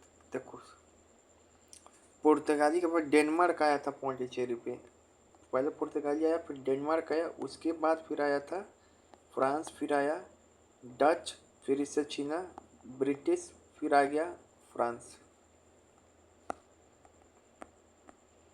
ये कहानी है, ठीक है। तो सारा बता ही दिए हैं पौंडीचेरी का कहानी। अंत में क्या, फ्रांस। ये पौंडीचेरी पर भी सभी का कब्जा रहा है। अब सूरत की कहानी। अंग्रेजों ने पहला सूरत में कारखाना खोला 1608 या 13 दिया रहेगा डेट। फ्रांस ने अपना पहला कारखाना खोला था सूरत में 1668 में। पुर्तगाली भी सूरत में पहुंचा हुआ है, डच भी पहुंचा हुआ है सूरत में, याद रहेगा। पुर्तगाली और डच भी। यहाँ पे कुछ किला दिया है। मद्रास में अंग्रेजों का किला कौन है? फ्रांसीसी डे ने फोर्ट सेंट जॉर्ज का किला निर्माण कराया। फोर्ट विलियम ने चार्ल्स आयर। बम्बई का स्थापना आयंकर। चिंसूरा में डच ने, याद है, चिंसूरा में गुस्टावॉक्स फोर्ट का निर्माण किया था। और कोची में फोर्ट विलियम, और पुलिकट में ग्रैंड पुलिकट, याद रहेगा। चिंसूरा में गुस्तावासु फोर्ट का निर्माण कराया था कौन? डच। और फोर्ट विलियम कहाँ पे कराया था? कोची में। एंजोला कुन्नूर में कौन कराया? पुर्तगाली। अंग्रेजों ने सूरत में अपनी पहली फैक्ट्री किसकी अनुमति से स्थापना किया? सूरत में स्थापना किया था जहांगीर की अनुमति से। अकबर के समय तो कुछ बात बन नहीं पाया था। बताओ, मिडिल्टन आया था, अब फिंच आया था, FM, पहले फिंच फिर मिडिल्टन, तक कहाँ कुछ बन पाया। औरंगजेब से तो झगड़े हो गया। शाहजहाँ से कोई मतलब ही नहीं रहा, बस एक फरमान जारी कर दिया शाहजहाँ 1630 में, ठीक है। वो भी 1613 में हुआ था सूरत में। फ्रांसीसी ईस्ट इंडिया कंपनी 1668 में अपना पहला कारखाना कहाँ खोला? तो कैसे याद कराए थे? फ्रांसीसी कहाँ खोला था? ये भी 1668 में खोला था, सूरत में ही। अंग्रेजों ने अपना पहला कारखाना कहाँ बनाया? सूरत। 1611 13 1611 मसूलीपट्टनम। किस यूरोपीय शक्ति ने पहले पटना में अपना केंद्र बनाया? तो देखो मार क्या जाएगा बच्चा? डच। भैया डच से भी पहले पुर्तगाली पहुंचा हुआ, ये तो 1632 में न पहुंचा।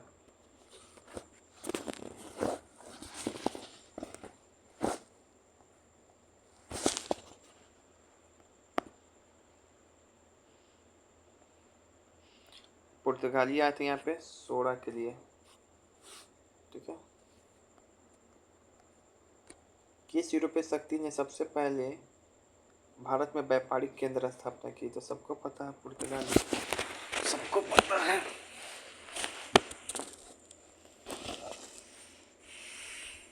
अब यहाँ देखो अंग्रेजों ने सूरत में कब बनाया। अब यहाँ पे डेट दोनों दिया है, 8 और 13। बताओ कब किया था? तो 13 में, क्योंकि 11 में तो पहला अस्थाई किया मसूलीपट्टनम, है ना। और आपको एक चीज़ बता दें, ये पूछेगा 1611 में एक और घटना हुआ था क्या? तो हॉकिंस भारत से बाहर चला गया, इंग्लैंड। ब्रिटिश इंडिया ने मसूलीपट्टनम में अपना पहला कारखाना कब खोला? 11 में।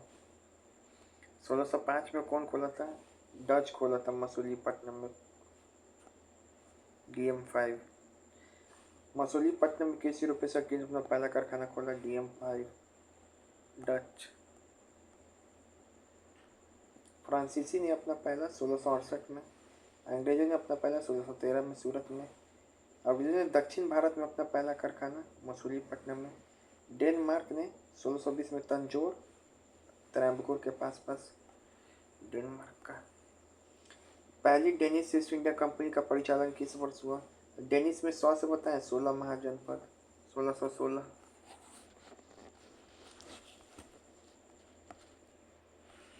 डेनिश के बारे में तो बता ही दिए हैं कि 1620 में ट्रैंकोवर में खोला, 1616 में क्रिश्चियन चतुर्थ ने कंपनी का स्थापना किया। ट्रैंकोवर तमिलनाडु में 1616 में अपना पहला कारखाना बनाया।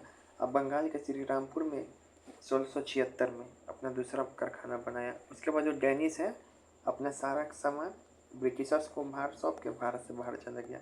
तो डेनिश का क्या क्या याद रखना है? 1616 में ये, अब बिना देखे बताओ पहले ये।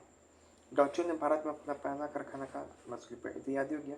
डेनिश की आती है, डेनिश से बताए हैं 16 महाजनपद में अपना कंपनी खोला। 1616 में क्या खोला? कंपनी खोला। अपना पहला हेडक्वार्टर कहाँ बनाया? ट्रैंकोवर। कहाँ बनाया? ट्रैंकोवर। इसको कब बनाया? 1620 में ट्रैंकोवर में अपना कारखाना बनाया। 1620 में। उसके बाद 1676 में आते हैं, 1676 में आते हैं चिंसूरा। कहाँ आते हैं? चिंसूरा। चिंसूरा कहाँ पर?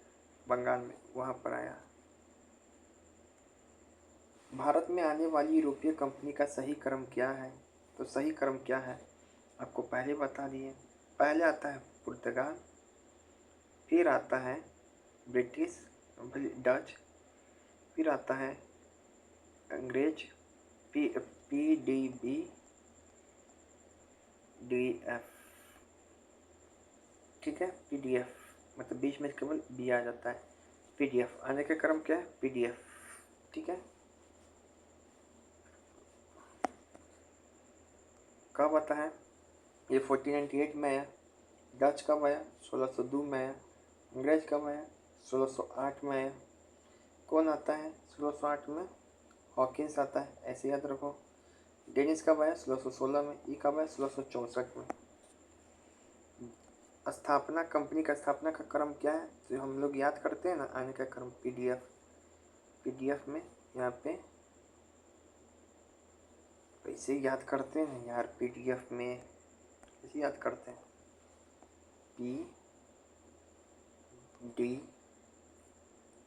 PDF, यहाँ पे ब्रिटिश, ठीक है। बस स्थापना का क्रम क्या हो जाता है कि ये पहले आ जाएगा, ब्रिटिश पहले आ जाएगा, डच बाद में आ जाएगा, ठीक है। तो पुर्तगाली, डच, अंग्रेज, फ्रांसीसी। पुर्तगाली, अंग्रेज, डच, फ्रांसीसी, ये हो जाएगा। पहले ये 1600 में स्थापना होता है। आता कब है? 1608 भारत में। डच का स्थापना 1602 में ही आया। कब? 1602 में ही। फ्रांसीसी 1664 में। कंपनी का स्थापना आया कब? 1668 में। आया कब? 1668 में, देख लो। नहीं आया भी 1664 में, ठीक है। अब ये बताना है आपको कौन सा कथन पहले होगा कौन बाद में होगा। अंग्रेजों ने मसूलीपट्टनम में कारखाना कब खोला? 1611। सूरत में पहला अंग्रेजी कारखाना 1613। हुगली में अंग्रेजों ने अपना कारखाना खोला 1651। डॉचों ने पुलिकट में अपना कारखाना खोला। तो पेट फूला, पोटम कैसे याद करते हैं? 05 5 8 10, तो 1610। डचों ने सूरत में कारखाना खोला। सूरत में कब खोला था? सूरत में खोला था, ये नहीं पता। तो कम से कम इतना तो सजा लोगे ना, इतना तो सजा लोगे। ये PGT हिस्ट्री में पूछा था, CUET में, ठीक है। फोर्ट सेंट लुइस एक किला था जो भारत के पूर्वी तट पे था, पौंडीचेरी में। ये पूर्वी तट पे था। फोर्ट सेंट लुइस का स्थापना कौन किया? फोर्ट सेंट लुइस, लुइस 14वां, ऐसे याद करो, लुइस 14वां फ्रांसीसी। फ्रैंको मार्टिन ने बनाया, जो इम्पोर्टेंट आदमी था। ये तो पौंडीचेरी को बसाया था 1674 में, यही किया। ठीक है, फ्रैंको मार्टिन। अब आपको अगर फ्रेंच समझना है तो एक बार अगर आप ये चार्ट समझ गए पूरा समझ गए। सबसे पहले तो फ्रांसीसी कंपनी का नाम क्या था, ओरिएंटल सोर। ये 1664 में स्थापना हुआ लुई 14वां कॉलबर्ट की सहायता से। ठीक है, अब उसके बाद क्या होता है, इसके बाद क्या होता है, फ्रैंकी कैरो का सूरत में आता है। फ्रैंकी कैरो, मार्टिन से पहले कौन आता है, कैरो। तो वो औरंगजेब से 1668 में सूरत में कंपनी बनवा लेता है। अब फिर मसूलीपट्टनम कैसे पाता है, एकदम अंग्रेज वाला ही चाल चल रहा है। पहले अभी अंग्रेज का यही था सूरत, फिर मसूलीपट्टनम, थोड़ा उल्टा हो गया इस बार। तो फ्रांसीसी कैरो जो है 1669 में गोलकुंडा के राजा कुतुब शाह से पाता है। फिर जो है फ्रैंको मार्टिन जो है शेर खलदोली या फिर बीजापुर सुल्तान बोलो, उससे पौंडीचेरी लेता है। 1674 में पौंडीचेरी बनाया। ठीक है, आपसे पूछा जाए पहला फ्रांसीसी गवर्नर कौन था, तो यही था कैरो या मार्टिन, जो इसका नाम रहेगा उसको मार देना। उसके बाद जो क्या करता है 1692 में 1692 में चंद्रनगर पाता है बंगाल में शाइस्ता खां से। उसके बाद वांडीवास का युद्ध होता है 1760 में, चला जाता है। तो यही पूरा कहानी है फ्रांसीसी का, इसी से समझे हम लोग। ठीक है, मसूलीपट्टनम किससे पाया, तो गोलकुंडा के सुल्तान कुतुब शाह से। सूरत कैसे पाया, फ्रैंको कैरो पाया 68 में। बाकी फ्रैंको मार्टिन पौंडीचेरी से अपना काम देख रहा है यहाँ पे। स्वाली की लड़ाई 1612 में कब हुई, तो बताए थे 1612 में एकदम पारा एकदम बमक गया कि हम तो पुर्तगाल को अब ख़त्म करेंगे ही। तो एकदम स्वांग दिगर बेस्ट परफॉर्मेंस देके कैप्टन बेस्ट ने अंग्रेज़ों की तरफ से पुर्तगाली को हरा दिया। हालांकि कंफ्यूजिंग क्वेश्चन है। ऐसे हम एक चीज़ बताएं कि अंग्रेज़ ने कब किसको कैसे हराया। डेनिस को तो नहीं हराया, डेनिस से चुपचाप अपने आप दे दिया। यहाँ पे युद्ध का नाम है, किसने किसको हराया, सेनापति, विरोधी पक्ष का सेनापति और गवर्नर। अब मुख्य पड़ेगा स्वाली का युद्ध कब हुआ, 1612, अंग्रेज और पुर्तगाल के बीच में। सेनापति कौन था, कैप्टन बेस्ट। और उधर की तरफ से कौन था, पुर्तगाल की तरफ से तो जेरोमेनी डी। ठीक है ना, इसमें पुर्तगाल की नौसेना शक्ति कमज़ोर रही, अंग्रेज को मुगल दरबार में एंट्री मिल गई। इस तरीके से पुर्तगाल की जगह अंग्रेज आ गया। बेदरा का युद्ध कब हुआ, 1759। पहले बेदरा का युद्ध हुआ, तब वांडीवास। 60 में वास हुआ। ये अंग्रेज और डच, बेदरा के युद्ध में अंग्रेज और डच। सेनापति उधर से कौन था, क्लाइव और फ्रांसीसी फोर्ड। उधर से सेनापति बेदरा के युद्ध में रासेल, गवर्नर बिजडन। इसमें डच पूरा बर्बाद हो गया। वांडीवास में फ्रांसीसी को वॉश करेगा कौन था, आयरकुट, जॉर्ज पिगट। आयरकुट और गवर्नर जॉर्ज पिगट। इसमें तो क्लाइव था, इसमें आयरकुट और जॉर्ज पिगट बढ़िया तरीके से कूट के वॉश किया पिग को। इधर कौन था, काउंट दी लाली था। इसमें फ्रांस हमेशा के लिए हार गए। तो ये चार्ट याद कर दो कि कैसे किस किस युद्ध के माध्यम से किसको हराया। स्वाली से ही ज़्यादा कन्फ्यूजन होता है। स्वाली पुर्तगाली, बेदरा में डच, वास किसको किया, फ्रांसीसी को वास किया, कूट के पिग बना दिया, शुगर। अब ये जो है आपको कथन चुनना है।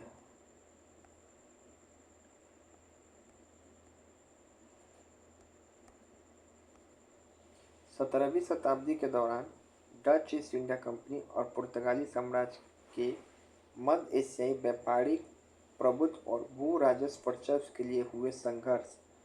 डच, पता नहीं, डच बहुत जगह से पुर्तगाली को मार मार के भगाया था।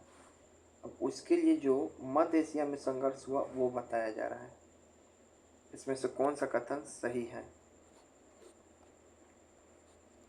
बोल रहा तीनों कथन सही है। 1641 में डच ने मलक्का पर अधिकार किया, ऐसी याद है ना। हॉर्मुज और मलक्का पे अधिकार उसका कब हुआ था पुर्तगाली का? 1611 1615। अब 1641 में डच ने मलक्का पे अधिकार किया। अब उसके बाद मालय द्वीप समूह पे मसालों के व्यापार पे पुर्तगाली का अधिकार छीन-बीन हो गया, याद है ना। अब फिर 1603 में कैसे याद रहेगा कोचिंग वाला कहानी? तो 1603 में 1503 में तो उसका था पुर्तगाली का, तो इससे 1503 से 1663 उसमें मालाबार के कोचिन का पतन हुआ, जिससे मालाबार पतन हुआ। इससे डच को काली मिर्च के व्यापार पे एकाधिकार मिल गया। फिर यूरोप की वेस्टफेलिया संधि 1648 के द्वारा स्पेन और नीदरलैंड के मध्य जो शत्रुता था वो समाप्त होने के बावजूद एशियन के भू क्षेत्रों में डच और पुर्तगालियों के बीच व्यापारिक प्रतिद्वंद्विता और संघर्ष रूप से जारी हुआ। वेस्टफेलिया संधि हो गया, उसके बावजूद भी जो है संघर्ष जारी रहा डच उसके बीच में। अब यह बताना कौन सा कथन सही? पुर्तगालियों द्वारा मुगल के बीच हुए संघर्ष के बारे में बताइए। पुर्तगाली और मुगल। मुगल के साथ पुर्तगाली का पहला टकराव जहांगीर के शासनकाल में 1613 में हुआ। मुगल के साथ पुर्तगाली का टकराव के बारे में पूछ रहा है, 1613 में हुआ। हाँ, पहला टकराव तो जहांगीर के समय ही हो गया। अब ये नया क्वेश्चन पूछ सकता है कि पुर्तगालियों का पहला पंगा किसके साथ हुआ था? जहांगीर के साथ हुआ। ये यूरोपीय शक्ति का पहला पंगा किसके साथ हुआ? जहांगीर के साथ हुआ। अरे हॉकिंस से न पसंद था, पुर्तगाली थोड़ी ना। पुर्तगाली तो कुटाने वाला काम कर रहा था एनी टाइम। यह टकराव पुर्तगालियों द्वारा मुगल जहाज़ों को पकड़े और उनको मार लूटने के कारण हुआ। सही है। फिर यहाँ पे शाहजहां और पुर्तगालियों के साथ हुए सैन्य टकराव के संबंध में कौन सा कथन सही है? तो 1632 में शाहजहां के शासनकाल में पुर्तगालियों के साथ पहला बड़ा सैन्य टकराव हुआ। बिल्कुल सही है, पुर्तगालियों के साथ पहला टकराव 1632 में शाहजहां का हुआ। ये जो टकराव हुआ था तो शाहजहां किसको भेजा था लड़ने के लिए? अपनी तरफ से कासिम खान को, जो हुगली में पुर्तगाली को पूरा नष्ट कर दिया। लेकिन यहाँ पे हमको इन दोनों क्वेश्चन से सीखने का ये है, पुर्तगाली का संघर्ष 2 बार हुआ। पहली बार किससे हुआ? जहांगीर से। कब हुआ? 1613 में। दूसरी बार किससे हुआ? 1632 में, शाहजहां से। और शाहजहां किसको भेजा था? कासिम खां को। ठीक है, 1332 दोनों से हुआ। अभी वल्लभ भाई पटेल को सरदार की उपाधि किसने दी थी? जो भी दी थी महिला ही दी थी। बारडोली सत्याग्रह में कस्तूरबा गांधी दी थी। ये भी आई क्वेश्चन है। अब ये क्वेश्चन हमको नहीं पता लहरिया सराय कौन किया था। लक्ष्य के बहुत करीब है। एक बार बाबा का नाम लेके सेकंड पार्ट खत्म करें अब इसका इसी में। बस हर हर महादेव। आजकल क्या है ना, ये गोथक कला जो था, याद है 12th में भी पढ़े थे पीजीटी में। और एक है इंडो सार्सेनिक कला, इनसे बहुत सवाल पूछा जा रहा है। खास देख रहे हो 2025 का ही है। पहला सवाल, ब्रिटिश द्वारा शुरू की गई वह कौन सी वास्तुशिल्प शैली है जिसमें भारतीय पारंपरिक तत्वों को जैसे गोथक, विक्टोरियन और नव शास्त्रीय रूपों को साथ जोड़ता है? तो बोल रहा वो कौन सा कला है जो जो भारतीय पारंपरिक तत्व है उसमें गोथक को भी जोड़ देता है, विक्टोरियन को भी, नव शास्त्रीय रूपों को भी जोड़ देता है। तो गोथक को ही जोड़ दे रहा है तो गोथक होगा नहीं, विक्टोरियन क्लासिक होगा नहीं, औपनिवेशिक नव बारोक होगा नहीं। इंडो सार्सेनिक। इंडो सार्सेनिक कला एक ऐसा है कि पुराना जो चलते आ रहा है उसमें नया जो गोथक वगैरह उसको भी जोड़ देता है। ठीक है, तो इसका आंसर ये होगा। अब चलिए यहाँ पे समझते हैं इंडो सार्सेनिक कला। इंडो सार्सेनिक कला एक वास्तुशिल्प शैली है जो ब्रिटिश उपनिवेशिक काल के दौरान उभरी है, जिसमें भारतीय पारंपरिक तत्वों को गोथक, विक्टोरियन और नव शास्त्रीय रूपों को साथ मिलाया गया है। इसमें सभी को साथ मिलाया गया है। 19वीं सेंचुरी के अंत में 20वीं सदी की शुरुआत में रेलवे स्टेशन, न्यायालय, विश्वविद्यालय, संग्रहालय जैसे सार्वजनिक भवन के लिए किया गया। अब जो गोथक कला है, चाहे ये सब जो कला है ना, पहले मुगल के समय होता था निजी चीज़ कि जैसे कि बेगम को पसंद है तो ताजमहल बना दो। अब ये सब जो कला है सार्वजनिक चीज़ों के लिए बना है, रेलवे स्टेशन, संग्रहालय, होटल, ये सब के लिए। जो इंडो सार्वजनिक कला होता है उसमें क्या होता है, गुम्बद होता है, मेहराब होता है, मीनार होता है और नक्काशी होता है। इसमें हिंदू मुस्लिम दोनों वास्तुकला से प्रेरित है। रॉल्फ फिल्स्टम और हेनरी इरविन जैसे प्रसिद्ध वास्तुकार इसी शैली में भूमिका निभाए हैं।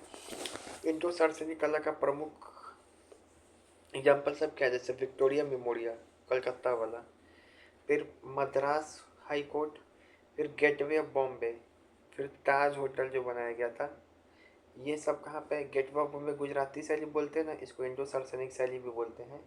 ये सब याद रखेंगे कि इंडो सार्वजनिक शैली का एग्जाम्पल है। इतना क्वेश्चन कराएंगे कि अपने याद हो जाएगा। गोथक कला किसको बोलते हैं, पुनरुद्धार। गोथक पुनरुद्धार शैली 19th सेंचुरी के मध्ययुगीन गोथक कला से ही प्रेरित है। इसमें नुकीला मेहराब, रिब्ड वॉल्ट और फ्लाइंग बेट्रेस रहता है। जैसे मुंबई का जितना भी चीज़ है इसी सब में है। भारत में अधिकांश चर्च और शैक्षणिक संस्था इसी कला में बना। फिर यहाँ पे मुंबई में गेटवे ऑफ इंडिया किस वास्तुशिल्प शैली से जुड़ा है, बताए ना। गेटवे ऑफ इंडिया हो, गेटवे ऑफ इंडिया हो, या फिर विक्टोरियल मेमोरियल हो, ये सब जो जुड़ा हुआ है इंडो सार्वजनिक से जुड़ा है। गोथक नहीं मार के आ जाना, ठीक है।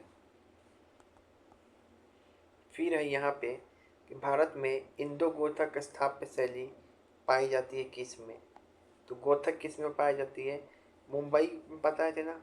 मुंबई का जो विक्टोरिया टर्मिनल था उसका नाम चेंज करके छत्रपति शिवाजी टर्मिनल रख दिया गया है। ये गोथक कला का सबसे बेहतर एग्जाम्पल है। भूकंप पहले एक बार फिल्म भी आया था, उसमें जो रेलवे स्टेशन सबसे पहले ढहता है इसी को दिखाया गया है, ठीक है। अब कुछ विक्टोरिया टर्मिनल के बारे में जान जा रहे हैं। विक्टोरिया टर्मिनल में क्या है, 1996 में इसका नाम छत्रपति शिवाजी टर्मिनल कर दिया गया। 2017 में इसको यूनेस्को साइट में भी जोड़ा गया है, ये यूनेस्को साइट भी है ये टर्मिनल, ठीक है। ठीक है, अब बोल रहा है कि जो गोथक कला होता है इसका क्या विशेषता होता है। ये यूरोपीय भारतीय शैली का एक संकर है, बिल्कुल। झूलता हुआ छज्जा, खुली बालकोनी इसका उदाहरण है। इसका दीवार पतली, नुकीले मेहराब होते हैं, बिल्कुल। देखो आपको बता रहे हैं, ये जैसे देखो गोथक कला का है, इसका जो दीवार होता है ना, ये सब इसका शैली का विशेषता एकदम पतला पतला दीवार होगा, ठीक है। इसमें नोखीला बना रहता है, ये देखो नोखीला बना हुआ हर एक जगह। हर एक गोथक कला में देखो आपको बालकोनी नज़र आएगा, फिर खिड़की रहता है और एक क्रॉस ब्रीड में बना रहता है चर्च वाले शेप में। यहाँ पे डिजाइन रहेगा, चारों तरफ इधर बगीचा रहेगा और यहाँ पे रूट रहेगा, ठीक है। और यहाँ पे छज्जी उज्जी भी झूलती भी बनाया रहेगा, देखो झूलती भी छज्जी है ना। ये सब गोथक कला का विशेषता है जो यहाँ पे लिखा हुआ है। तो गोथक कला का क्या क्या विशेषता है, विशाल निर्माण, बड़े बड़े चीज़ बनाए जाएंगे, दीवार पतला रहेगा, मेहराब एकदम नोकीला रहेगा। ऐसे देखो मेहराब नोकीला रहेगा, डोम शेप टाइप का नहीं।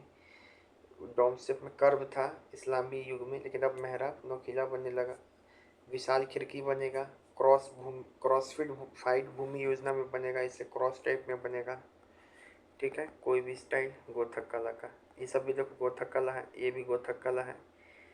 अब यहाँ पे देखो राजा भाई टावर के बारे में आपको दिया हुआ है ना। राजा भाई टावर के बारे में आपको जो मुंबई में है, ये क्लास 12 बुक में दिया, पीजीटी में। राजा भाई टावर आपको अम्बा पैलेस जो है मैसूर में है। अम्बा पैलेस क्या है, मैसूर में। राजा भाई टावर मुंबई में। 21 आर्किटेक्चर का फेमस एग्जाम्पल है, तो गोथक कला का किसका है, गोथक कला। स्पेशली इंडो सार्वजनिक गोथक लिखा है, तो आप गोथक अगर मेनली दिया रहे तो मेनली गोथक कला का ही ये प्रमुख क्या है एग्जाम्पल, लेकिन ये दोनों ऐसे नाम करके दिया है तो ये हो जाएगा, ठीक है। According to the text, when the building is modeled after London Big Band constructed ये लोकेट स्टोन। बिहार में जो गोथक शैली से कोई प्रमुख इमारत सब है क्या, बिल्कुल। तो पटना का जो पुराना सचिवालय है, फिर सुल्तान पैलेस है, फिर पटना का जेपीओ भवन है, ये सब गोथक कला का ही उदाहरण है।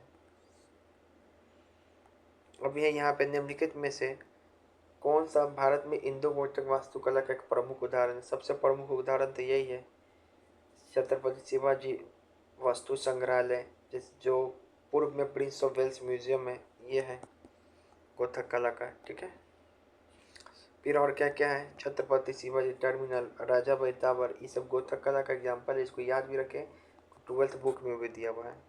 राजा भाई टावर गोथक कला का है। अच्छा, आपसे इंडो सरसनी का कौन कौन है?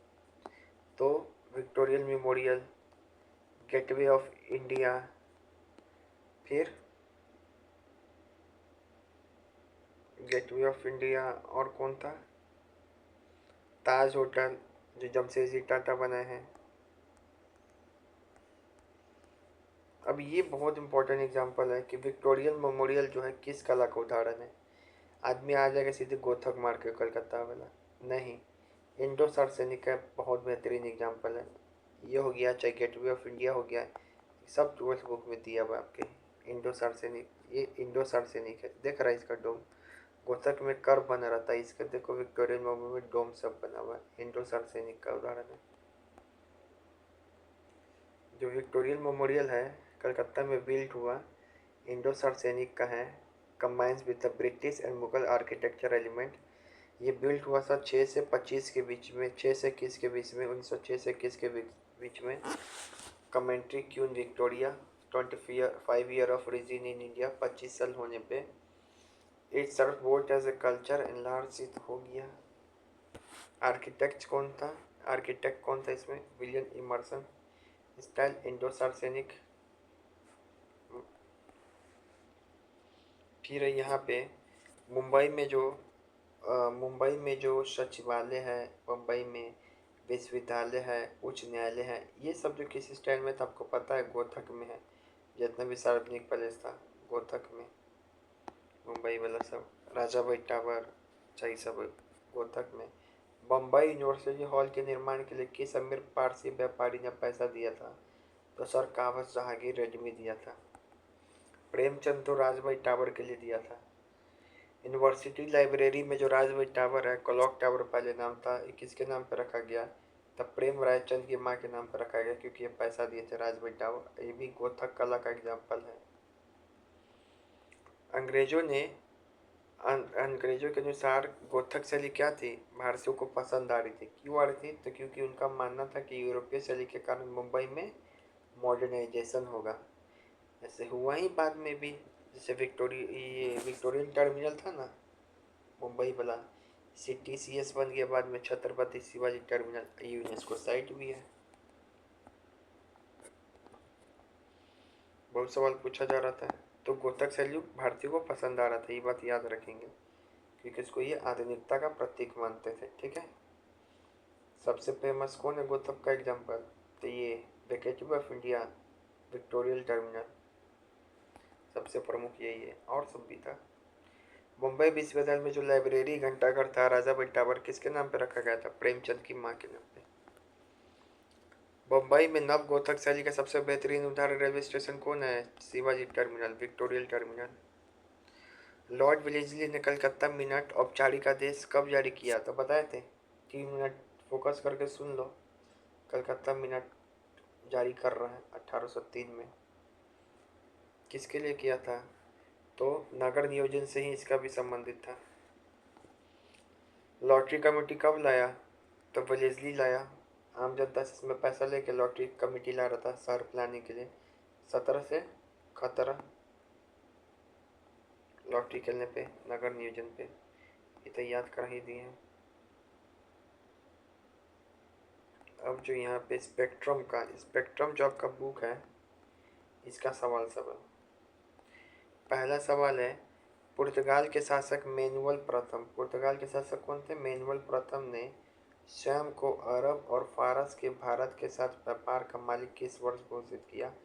तो 1501 में। 1501 में स्वयं को अरब और फारस और भारत के साथ व्यापार का मालिक घोषित कर दिया। 1501 में अपने आप को एक नंबर का ही सोचा कि काम किए। फिर वास्को डिगामा का लिस्बन में विजय वापसी पर पुर्तगाल के सम्राट ने किसके नेतृत्व में 13 जहाजी बेरों को भेजा था? तो केबराल के नेतृत्व में। वास्को डी गामा आया भारत, तो यहाँ से जमोरिन के साथ अच्छा संबंध हुआ, 60 गुना मुनाफा कमा के आया। लेकिन जब केबराल आया तो मुस्लिम लोग यहाँ पे भड़का दिया, कुछ किया काम, जैसे जमोरिन, कालीकट का जो जमोरिन था, जो वास्को डी गामा को स्वागत किया था यहाँ पे, उससे यहाँ पे पंगा हो जाता है, तो केबराल को ही भेजा था वास्को डी गामा के बाद। डी गामा कब आता है? तो 17 मई 1498, 17 पे खतरा लेके आया। फिर से 15वीं सेंचुरी में पुर्तगाली किस राजा की समृद्धि से ईर्ष्या करने लगे थे? तो पुर्तगाली इटली से ईर्ष्या करने लगा 15वीं सेंचुरी में। फिर यहाँ पे कि 7वीं सदी में अरबों की किस विजय के कारण यूरोप और भारत के मध्य सीधा संपर्क बंद हो गए? तो अरब क्या विजय कर दिए थे? तो अरब कर लिए थे मेस और पर्सिया का विजय, जिसके कारण जो संपर्क मार्ग था वो बंद हो गया। यूरोप और भारत के मध्य सीधे मार्ग बंद होने के बाद पूर्व की वस्तु यूरोपीय बाजार में किसके माध्यम से पहुंचने लगी? तो मुस्लिम जो मध्यवर्ती थे ना अरब लोग, उसके माध्यम से पहुंचने लगी। 1507 में कन्नौज में स्थित सेंट एजोला किले में मौजूद पुर्तगाली सेना ने किस राजा को घेरा? पहले तो बताए थे एजोला, जलता कौन था? गाली कौन बका? पुर्तगाली। कन्नौज में था 1507 में। इसमें किस राजा को घेरा था? तो इसमें कालीकट के राजा को घेरा था। बताए थे ना कि जो कालीकट का राजा है उसका पंगा होने लगता है किससे? केबराल के समय से। नहीं, इसको नहीं घेरा था, इसमें घेरा था किसको? कोलतेरी राजा। किन्नौर के कोलतेरी राजा ने, जिसे कालीकट के जमोरिन का समर्थन प्राप्त था, उसको घेरा। मतलब कि किन्नौर के कोलतेरी राजा को घेरा, कालीकट जो दोस्त था जमोरिन का। फिर से है, यूनानी ग्रीक इतिहासकार हेरोडोटस के अनुसार 6th सेंचुरी में किसने अफ्रीका का चक्कर लगाया था? तो फोन से, मतलब फोन से अफ्रीका का चक्कर लगाया। पूरी दुनिया का मैगलान लगाया था, ये फोन से लगाया। हेरोडोटस के अनुसार फोन से लगाया, फोन से लगा लिया चक्कर। किन्नौर स्थित सेंट एजोला के किले में घेराबंदी का प्रतिरोध पुर्तगाली ने किसकी सहायता से सफलतापूर्वक किया?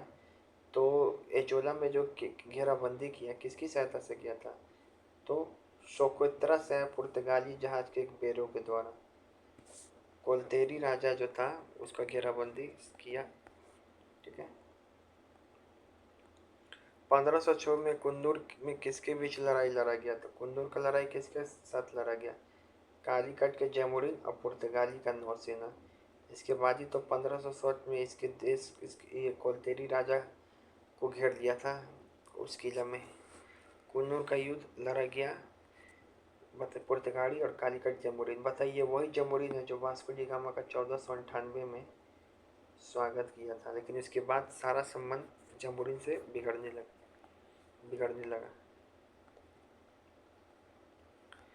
1498 में वास्को डी गामा के जहाज़ों को कालीकट तक पहुंचाने में किस गुजराती पायलट ने मदद किया? अबुल माजिद ने मदद किया था। फिर यहाँ पे कार्टे सिस्टम के बारे में कौन सा सही है? कार्टे सिस्टम जो था, आपको पता है ना कौन चलाया था कार्टे सिस्टम? Second Albuquerque. कार्टेज व्यवस्था के तहत अरब सागर और हिंद महासागर में यात्रा करने वाले सभी जहाज़ों को पुर्तगाली अधिकारियों द्वारा हस्ताक्षरित प्रवेश पत्र लेना अनिवार्य था, बिल्कुल अनिवार्य था। कार्टेज शब्द का उत्पत्ति उर्दू शब्द से हुई कीर्ति से, जिसका अर्थ है कागजी दस्तावेज। इस प्रवेश पत्र में प्राप्त करने के बाद भी जहाजी काली मिर्च, दालचीनी, घोड़े, बारूद जैसे वस्तु ले जाने के लिए स्वतंत्र थे। गलत।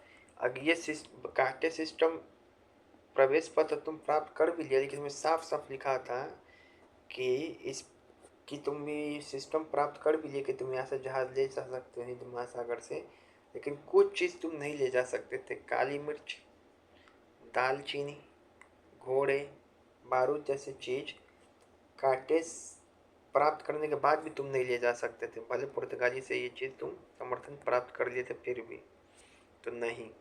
उसमें साफ साफ लिखा हुआ था, वो जो का टेस्ट वो प्रवेश पत्र था। फिर यहाँ पे कालीकट का हिंदू शासक जमोरिन आरंभ में पुर्तगालियों का को लेकर अत्यधिक चिंता और सतर्क था। आरंभ से ही बिल्कुल आरंभ से ही वो चिंता, और पहले तो वास्को डी गामा के साथ इसका अच्छा संबंध था। ये कौन गलत है? आरंभ से लेके कहाँ चिंता था वो?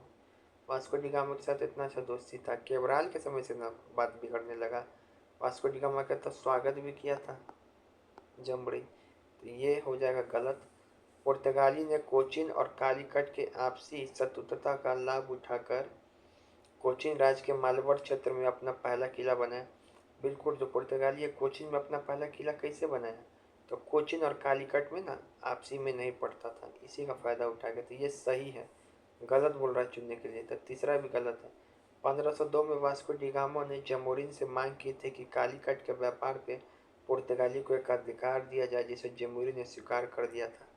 तो पहला और तीसरा गलत है। तीसरा क्यों गलत है? तो जब वास्को डी गामा ने मांगा ना एक अधिकार, पहले स्वागत किया था, तो मांगा ना अधिकार, तो वो नहीं दिया था। तो फिर कैसे किया? तो इस दोनों का झगड़ा था, इससे फ़ायदा उठा के अपना कंपनी स्थापना किया। वास्को डी गामा कब आया था? 1498 में। पुर्तगाली अपना पहला कंपनी कब स्थापना किए? कोचीन में, तो 1503 में किए थे। पहला से दूसरा, अब इसमें कथन चुनना है आपको। कालीकट के जमोरिन के साथ वास्को डी गामा के जो आरंभिक बातचीत थे तत्काल दुश्मनी से चिन्हित थे, क्योंकि हिंदू शासक यूरोपीय हस्तक्षेप में मौजूदा अरब समुद्री एकाधिकार की रक्षा करना चाहते थे। गलत। कालीकट जो था दुश्मनी इसके साथ नहीं था वास्को डी गामा का, ठीक है, पहली बात। वास्को डी गामा ने जमोरिन पर मुस्लिम व्यापारियों के साथ व्यापारिक संबंधों को पूरी तरह से तोड़ने और पुर्तगालियों को सीमा शुल्क क्षेत्र देने के लिए दबाव डालना शुरू किया, तो राजनयिक संबंध बिगड़ गया। ये सही है। वास्को डी गामा बोला कि तुम मुस्लिम के साथ क्यों संबंध रखा हुआ? जमोरिन को बोला, जो हिंदू शासक था, उसे संबंध छोड़ो, पुर्तगाली को पूरा सीमा छूट दो, दबाव बनाया। लेकिन जमोरिन क्या हुआ? माना नहीं माना, ठीक है। तो यही जमोरिन का फिर झगड़ा होने लगता है किससे? केवराल से। कुन्नूर का युद्ध होता है 1506 में केवराल के साथ, ठीक है।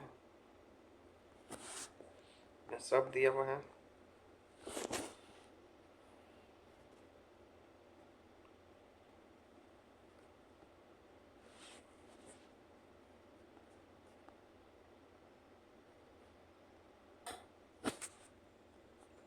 अब यहाँ पे अच्छा ये बताओ कि केवराल आया, पहला फ्रांसीसी कौन आया?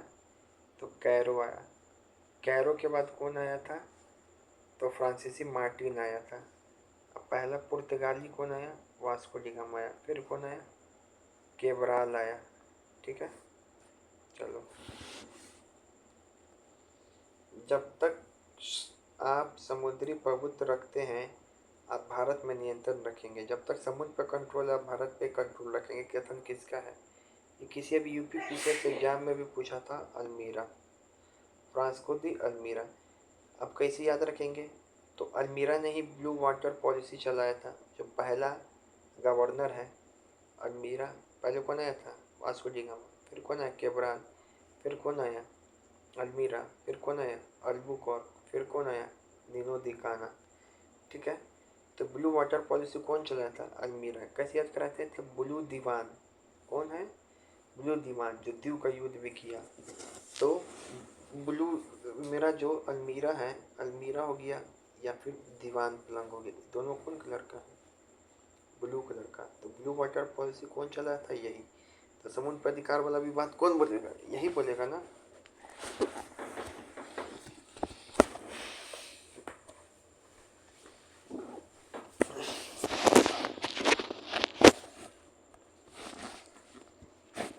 पंद्रह सौ आठ में हुए चौल के युद्ध में, 1508 में क्या हुआ? चौल का युद्ध हुआ। अक्सर हम लोग 1509 में पढ़ते हैं दीव का युद्ध। जो कि कौन किए? अल्मीरा ही किया था। तो चौल का युद्ध भी कौन किया? अल्मीरा ही किया। इसमें पुर्तगाली सेना के नेतृत्व में फ्रांसिस्को de अल्मीरा के पुत्र लॉरी de अल्मीरा ने किया था। अब देखो इसमें चौल का युद्ध कौन किया था? उसका पुत्र क्या था? लोरांको de अल्मीरा। चौल का युद्ध लोरांको de अल्मीरा।